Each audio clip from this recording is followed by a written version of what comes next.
Wow wow,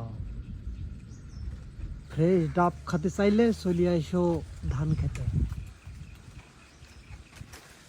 এটা যে একটা পার্ক তা বোঝার কায়দার আছে, দেখো দিনই। এটা হচ্ছে ডাবের পার্ক। মালয়েশিয়ায় যারা ডাব খেতে ইচ্ছা হয় তারা এখানে চলে আসে। কঠিন একটা জায়গা মাঠের ভিতরে।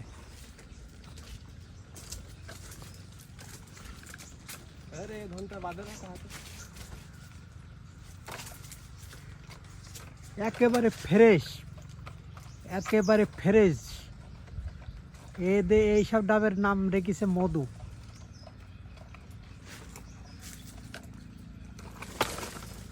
ও একদম ফ্রেশ, কচি কচি। এই পাশে রয়েছে রসুন, কিন্তু বোঝো না, ইয়ার পরে দাঁড়ালে তো হয়ে যায়। এখান থেকে ঠেপা আছে না, মানে এই পাশে নেকেলের গাদা। আরে ডাব, ছেলেপিলে ডাবও চেনে না, নেকেলও চেনে না। এদেরকে মালয়েশিয়ায় ভিসা দিয়েছে কিনা জানি। ও মধু মধু মধু, এই যে মালয়েশিয়ার ডাবের নাম দিছে আমরা মধু। একটার পানি সব। ও মধু, প্রায় 3 লিটার হয়ে গেছে একটার পানি। ও মধু,